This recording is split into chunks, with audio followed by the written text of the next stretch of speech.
I was fat. That's why I talk about it. Go ahead and say something, motherfucker. I was fat too. And it was hard as fuck every fucking day to get up. I know what it feels like when you roll your fat ass out of bed and all you want is some fucking damn cinnamon buns and shit and fucking chocolate milkshakes. I know what it is. I know exactly what it is. But I can't want it more than you. And so many people just want it the easy way. I'm sorry, man. It's not. So what they start to do is they build this narrative of it's okay. When the narrative should be, you need to fucking work harder. You need to fucking discipline your mind better. We need to help people more than just saying it's okay.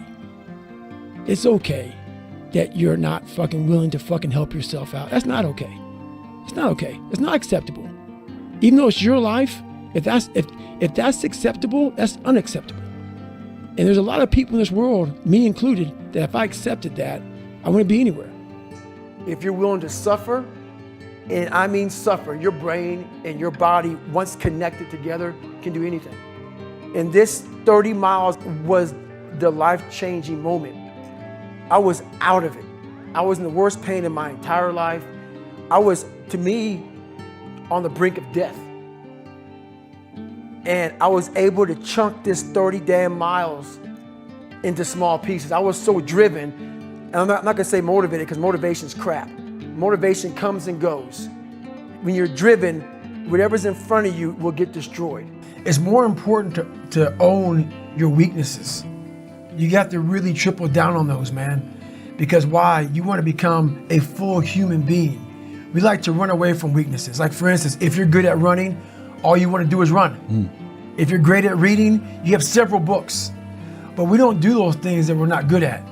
So for me, I realized, shit, man, like I keep on running away from these things I'm not good at. I have to dive into these things. I have to become one with these things. I always talk about it. Rocky 1, round 14. That 1 2-minute and 13-second clip of Rocky getting up when Apollo knocked him down. That one clip, when I was going through a very bad time in my life, I saw what I wanted to be. And it wasn't a guy that won. It wasn't a guy that won everything he did. It was a guy that kept getting up after being knocked down. So I realized if that 2 minutes and 13 seconds changed my life, that's all it was. I saw something that I needed to be in the world I was living in. Maybe my story will give someone the 2 minutes and 13 seconds they need to change their life. I'm not gonna allow you to go to a place that's gonna be hard to get out of. It's gonna be hard. If I allow you to gain 5 more pounds, or allow you to take 4 more days off of school, or allow you to keep on procrastinating in your fucking life, and I see it and I tell Jennifer behind your back, I'm doing you no fucking justice. Right. Zero justice. So where this world is now, you can't say a motherfucking thing.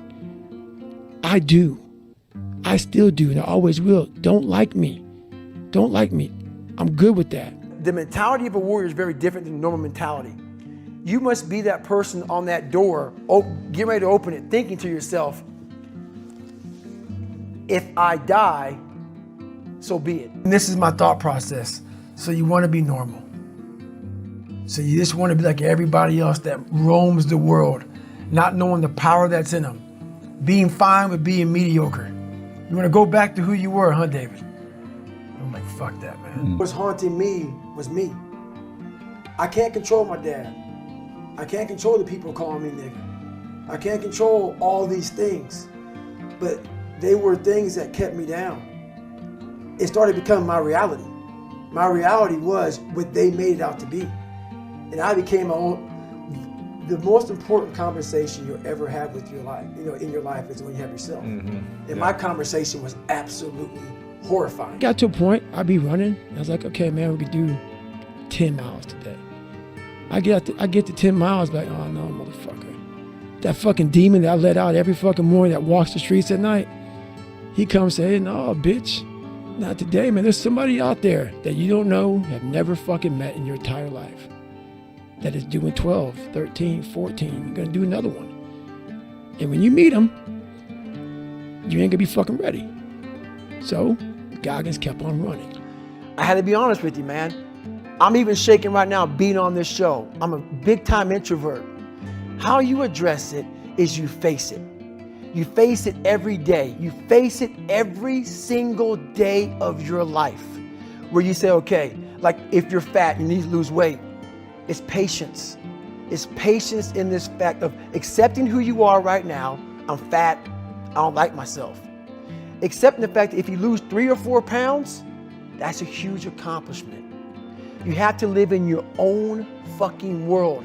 You cannot judge yourself. That's why social media and all these things are horrible. You can't judge yourself off of the so-called competition that we have made up in our mind. The biggest thing you have to do is shut off technology. You have to go dark. What I mean by that is you have to be quiet in your mind. Get away from people. We love being around people. We love talking. We love parties. We love all that shit.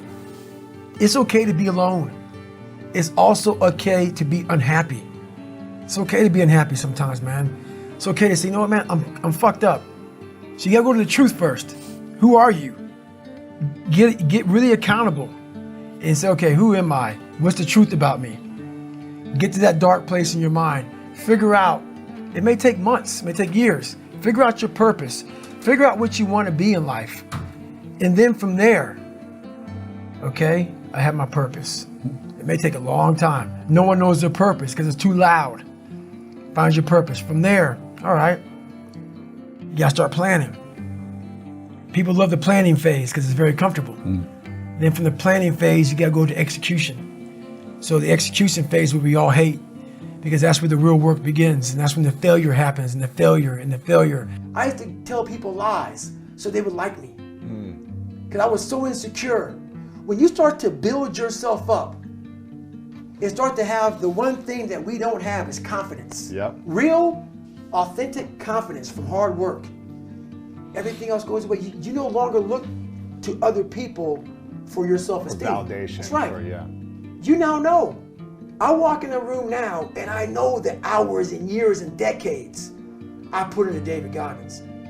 That's something, it's not on the wall. It's not a trophy on the wall. It's not a medal around your neck. It is actually a feeling in your heart. And people go, why don't you ever smile? I don't have to. I call it my morning meeting. My morning meeting. We all have these fucking meetings all fucking day long. You know, we go to work. We're working for somebody else. They want a meeting because they want to be successful. So we all sit our ass down, try to make them better, try to make them more money, try to make them more powerful. We don't do that for ourselves. So every morning I wake up, I used to. I had to get back into it again because in that chapter, you see, I became a little bitch. That morning meeting, I wake up, okay, Goggins, what did you do fucked up yesterday? Where were you at? And I just go through and I analyze my life. And then I went through a period of time there, man, where I stopped having those conversations. You know how you, let's say you and your wife go out, and let's say, I don't know, let's make up a story here. You and your wife go out and you see your cousin, and your cousin's fat as fuck. I don't know if they are or not. Hopefully not. If they are, apologize, maybe. So they go out and you see your cousin, she's fat as fuck, he's fat as fuck, whoever. And you guys get back in the car and you guys, man, you see motherfucking Mary Jo? How fat she was? That's what we do. We go back in the hard conversation that you should be having with Mary Jo. Hey, Mary Jo, you fucking gained some weight, huh, sister? Fucking kind of big. That's what I do to myself. A lot of people that we see all day long, we see them. We don't have the hard conversation with them. We walk around. I'd rather you fucking hate me and get better than like me and stay the same. This is a race that you run completely alone. And you're all by yourself. I had tons of sticky notes all over my mirror. It wasn't like, be better than John or be as fast as whoever. Okay, David, yesterday you did this.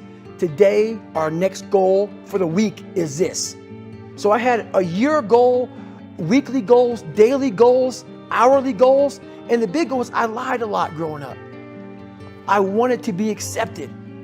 One goal was, let's go one day without lying.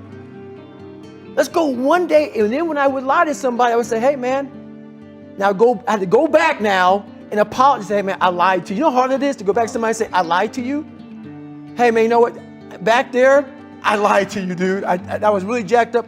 So I figured out these ways of total accountability. Life beat me the fuck up bad.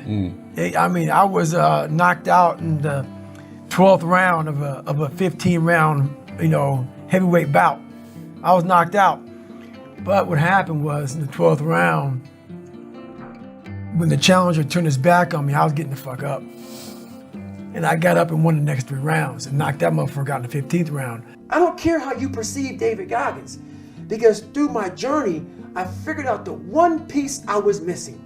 I thought it was cars. I thought it was women. I thought it was money. I thought it was everything. The one piece I was missing was me having the courage to face myself. And once you do that on a daily basis, it's not about the running. People are going to be talking about working out. Where I got my work ethic from was the hours I had to spend learning this. I forget one time I was running by a graveyard when I was fucking just trying to become, I was fat. And I ran by a graveyard and I looked out there and I have all these epiphanies, man. I have all these fucking moments of it's crazy, man, of just thought. Cause I'm always by myself and I'm always in deep fucking thought about how to be better. And I look out there, I'm like, man, I wonder how many of you motherfuckers in there fucking just are so upset with how you lived your life and fucking just regret how you lived it. And I'm running a 300-pound man thinking, man, don't fucking die like this, bro. Each thing that is wrong with you has to be a focal point. You can't look at this gigantic list and say, I gotta change all this shit. My God, this is crazy. No. You take off the first one. I want to be smarter. For me, that was my thing. I have to become more intelligent. I have such a severe learning disability, man. I can't retain shit. I had to now get that one thing and then strategize in that one problem. How can I do this? I'm not going to learn like you. I'm not going to learn like anybody else. How am I going to figure this out? So I then figured out, okay, where are my strengths here? Where are my weaknesses in learning? All right, man, how am I going to do this? And I figured out a way to do it by just strategizing. So how I learn to this day, if I have a big manual to study, I will have to get a bunch of spiral notebooks from the daggone store. And each page, I have to write each page out, maybe 10 times. So there was a 1,000-page dive manual that I got 18 months before I went to dive school. Most people, I'm not smart, I'm gonna go see if I can pass this test. I realized, hang on a second, I'm not smart. How can I get past this? How can I get through this obstacle? I need to acquire this book 18 months in advance, because it could take me 18 months to write down each page over and over again to then put it to memory. So when the question came up, I had written that question so many times down on paper that I can recall, okay, page 71 was where I remember seeing this, and I can recall it that way. And that's how I did it. So you got to strategize on each problem you have in life. Slowly break down that problem. Don't think about all the problems you have, just one at a time. And before you know it, you fix all these problems, but you cannot focus on all of them, just on the one thing at a time. So in the first 100-mile race I did, I wasn't prepared for it. And I won't go deep into the story, but I detail it well in the book. Basically, I ran 101 miles in 19 hours and 6 minutes unprepared. Shit on myself, pissed blood down my leg, had 30 miles to go. Horrible, worst pain of my entire life. In that 19 hours and 6 minutes, and that's all it was, I lived 100 years. I was able to pack 100 years in 19 hours and 6 minutes. All the emotions, the highs, the lows, the trauma, the failure, the success, the victories, everything you can put in a life, I put it in 19 hours and 6 minutes. And the beauty that comes out the other side of that, what happens in that time frame when you're at mile 70 and you're all fucked up and your body is destroyed and you have 31 miles to go, and you're now at 31 miles to go, you're in the worst shape of your life with 31 miles to go. It's in that 31 miles that I was able to crack open another part of the human mind. You gotta start diving into those things that you are afraid of. You don't gain confidence by going to the spot that makes you feel good. It's gonna be a false reality. And the second life gives you that challenge, all you wanna do is go back to what made you confidence or what gave you confidence. Is that happy spot? No. What gives you confidence, what gave me confidence, was spending years at a kitchen table trying to learn how to read and write on my own, realizing I can't learn the way you learn. I can't, but I can learn. What gives you confidence, not being afraid, is overcoming the fear. I used to stutter severely bad. So right now, I don't know how many people are gonna watch this. You know what gives me confidence? Is knowing I no longer care if I sit here and start stuttering to you. Yeah. That's what gives me confidence, is facing these things, overcoming them. And maybe not overcoming them every day, but facing them and facing them and facing them. Pretty soon like this, you know what, man, this is where it's at. It's not in that comfort zone.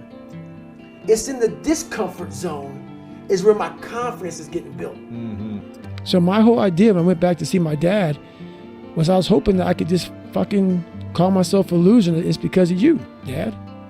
So I was hoping to go back and get the confirmation that I always wanted. That wasn't my fault. That voice in my head was so loud. It's not your fault, David. It's not your fault you can't read and write. It's not your fault that people call you fucking nigger. It's not your fault. It's not your fault this, not your fault that. It's not your fault that you're fat. It's not your fault that that you quit shit. It's not your fault. So I was like, okay, man, I'm gonna go back, visit this motherfucker so I can just squash it and I can just go on and be a fucking loser because you fucked me up. And when I got there, I drove to Buffalo, saw my dad. Same routine as it was when I was 8 years old, man. Walked in, what's up? Went to Skateland. I sat in that fucking couch that he would cheat on my mom with. And I sat on that couch in the corner and I was like, God, what the fuck, man? And it was a whole normal day. And the more I was around him, he started getting drunk. And I won't go through the whole thing, but I started seeing, man, I started having a conversation. I always had these conversations with myself. I'm like, man, this motherfucker, he came from hell. His dad would put him in front of a furnace. And like, if he moved, he'd get burnt. So when my dad got beat, his dad would put him in front of a furnace. And if he would have moved, he'd fucking get burnt up. So my dad had to sit there and take it. So he never dealt with his fucking demons. So his demons became mine. His demons became mine. Man, motherfuckers think you die and the demon goes with you, man. Don't be a fucking fool, bro. You know, like, that's why I'm proud of myself. I took his demons and mine. A lot of us, mediocrity is everywhere right now. And we're all trying to find an easy way out. And we're judging ourselves. Let's say there's 10 people in this room and we're all mediocre. But I'm the best of the mediocre people. I now think I'm great. I'm great. We surround ourselves around people that make us feel great. They tell us what we want to hear. The second we put ourselves amongst the uncommon people, we don't like that feeling. That challenging feeling of that person who's waking up at 3:30 in the morning and say, hey, put your shit on, we're going for a run. We don't like that challenge. We like that person who says, hey, you know what, man, I don't feel good today, man. And they say, oh, it's okay, brother. We'll take a day off, man. We'll get a pizza and shit, watch the game. We like that. We love that feeling. Why? Because you understand, man, we're good, bro. We don't want that motherfuckers like this. Hey, man, no, bro. Get your fucking shit on, man. Stop being a punk. We don't want that in our lives. We don't want that person who's constantly challenging our weaknesses. We want that person who's constantly, making us feel nice and good and secure in ours. That's the mediocrity of life. We want to be the best amongst the average people. I've watched so many things and watched someone succeed at the end of it. It's like, God, I want to feel like that. But failure causes that one feeling. Without that failure involved, you don't have that feeling. If you just pass and you succeed and you're great, that feeling, yeah, okay, I'm good. What takes you years, months, years to accomplish because you just can't get over the hump, but you continue going back to the drawing board. You're looking for those few seconds after you finally figure out the equation, whatever the equation may be, to get you to finally pass, to succeed. I live for that feeling. That's why I walk around the streets with a backpack and just like, I don't need anything else. Yeah. You figure it out by going inside yourself, by callousing over the victim's mentality. You're always a victim, even if you have everything in life, until you realize what you've achieved.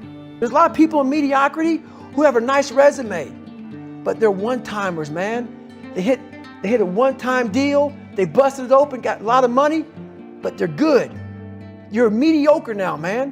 What are you fucking doing today, tomorrow, the next fucking day? That's why I don't listen to theorists. I don't listen to all that bullshit. I listen to a motherfucker who's like this, man. What's wrong, man? I'm fucking tired, dude. Why are you tired? Because tomorrow, I gotta do the fucking shit again, man. Whatever the shit is that made me fucking nauseous and sick to my stomach, it made me hurt, there's no ending. And that's the person I listen to. That's the person who's gained knowledge. You gain knowledge through suffering. And on the other end of suffering is a world that very few have ever seen. I now know that there is no cap on the human mind. There's no cap. We cap it ourselves. Most of us fail in life because we're afraid of what everyone around you is thinking. That's 100% truth.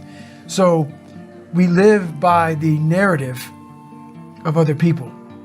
When I first called a recruiter to be a Navy SEAL and I was 297 pounds, the first recruiter looked at me and said, "You're not going to be able to make this, man." So what he was doing was he's projecting his energy on me. He knew he couldn't be a fucking Navy SEAL.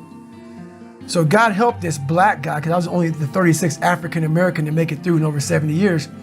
How's this black fat guy going to make it through in my ass? He wasn't even willing to try. So he's projecting this. So a lot of us who are negative people, all we do is project how we feel on other people. So what happens is that there's a lot of negative people walking around the planet Earth who are afraid to try. Because a lot of people are very negative in this world. So we are afraid to fail. Why? I told you, man, shouldn't even try it, dude. Just chill out, relax. Why are you so crazy? Why are you so obsessed? So all that stuff drives the quitting mind, I call it. The mind wants to quit. The mind's tired. The mind's tired. The mind's deserving. The mind thinks it's very deserving. So yes, the biggest problem in this world is other people, not yourself. It's other people in your head. They are puppet mastering you pretty much on your life. When you look in the mirror, that's the one person you can't lie to. So every morning I would shave my head thinking, God, I would reflect back on some of the lies I may have told somebody or some of the ways I acted that I didn't feel comfortable doing. And I did it to impress other normal people. The key word there is normal, everyday people. I was trying to make other people like me. How pathetic is that? So this mirror would always tell me, my reflection would say, God, you are a pathetic man. How does it feel every day to be this way? So I would just start having myself accountable. How did I attack today? How did I attack yesterday? And if I didn't do something I was proud of, I would write down a sticky note and I would fix it. When you get to the point where you really fucking don't care, you don't have to say you're dangerous. You become very, very dangerous. I'm not saying don't care like, I don't care if I do that. No, when you don't care about other people and how they view you, about how you walk, how you talk, how you dress, where you want to go with your life. You know, growing up, I didn't want to tell anybody I wanted to be in the military. Because why? Some of my black friends, I was afraid of what they think. You know, why you want to join the fucking military, man? How the fuck you want to do that shit? I was afraid of what other people thought about me. So now, when I go in the military, I didn't know you want to fucking join the military. I ain't tell you because I was afraid of what you thought. Once again, man, you're allowing other people to shackle your mind. It's the worst thing in the world. It's that quiet place. Wow. It's that place by yourself. It's those hours and years and decades by yourself in the grip of life. When life has you by the throat and choking you out and you're sitting there calm because you're trying to figure it out. You're not panicking. You're not quitting. You're not throwing in the towel. You're saying there's a way around this. And when you figure it out, when life has you gripped in a vice and you can figure that out, that's when you overcome. Some people have been bullied. Some people are just stressed out. Some people are insecure. Some people are fat and overweight. And the world puts a lot of this shit in your mind. It's not just you. Yeah, you help it. And my whole thing is about, I had to develop a mindset that was indestructible. I had to armor plate my mind. And it's about what you're saying to yourself, but it also comes with work. So whenever I was getting beat down, physically, mentally, spiritually, whatever I was going through, just saying, you know, I would put, you can't hurt me. My circle's very small. I make sure I didn't handpick these people, because I'm like, so you don't want people in your corner that are like, oh, let me pat you on the back for whatever the fuck you do. I don't want people patting me on the fucking back because I fucking woke up in the morning. No. So you don't want that. You want people who are honest with you, who are going to tell you what the fuck is honest. Honest and truthful people. So someone who's honest and truthful, who has lived and is accountable for their own personal life, that's who you want in your corner to say, hey man, you know what? You're pretty fucking dumb for doing this, dude. Like, this is not smart. Or you're being a turd today. You're not getting after it. That's who you want in your corner. I'm trying to make you suffer up here to know what, my God, man, he really had a hard way to go. Wow. There was nothing special about him. He wasn't talented. He wasn't gifted. He wasn't nothing. He wasn't nothing, and he made it. I want everybody to feel uncomfortable around me. That's it. Because I want you to go home and think about yourself. Yeah. Think about yourself, man, because you're leaving so much on the table for the possibilities of what you can be. I believe that most human beings are only living at about 40% of their capability. So the mind has a governor, like a car. If you're driving a car and the car has a governor on it, the car may say 130 miles an hour, but the governor is set for 91. Once that governor sets in, you get to 91, that car starts doing this. The car wants to go. The car wants to go, but that fucking factory said, we're not going past 91. We have a factory, a nice governor in our brain, and it's a survival mechanism. It protects us from pain and suffering. The second we feel that shit, our mind says, oh no, this isn't fun. We should back off. We should sit down, find something more comfortable. And there's something about the mind. The mind has the tactical advantage over you at all times. At all times of your life, the mind has a tactical advantage over you. Why is that? It knows what you're afraid of. It knows your insecurities. It knows your deep, dark lies. And it starts to push you away from that shit. It pushes you in a direction that is comfortable. The mind controls everything. Mental toughness is not a class. We have this class that they designed. Eat an elephant one bite at a time. Self-talk, visualization, arousal control. It's all great. It's all great. It has to be a lifestyle. Yeah. You work on mental callousing on a daily basis, because your brain, your mind, like your brain isn't a muscle so much. You will lose it. You will lose the ability to suffer in the worst of times if you come out of it for too long. That's my happiness, is my reflection on the suffering of my journey, knowing I never quit, nor was I guided by anybody on this earth. I was guided by something much more powerful, and I listened. And I chose the path of most resistance. Talent not required. Never pick the easy road. Never. Never. And it always goes back to kind of that hero mentality. Never pick the easy road. Ever in your life. That is the one road that is doomed. It is doomed. If you want something like 6-minute abs, all these different things, if you want it so fast, you may achieve what you wanted, but you want the permanent fix. The permanent fix comes from the hard road. The hard road gives you permanent results. The easy road gives you the quick fix.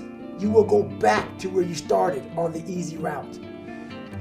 That hard route is so permanent that it ends up callousing you everywhere. You have to first be uncomfortable with how you feel about yourself. With that voice that a lot of us like to run away from. We all have it.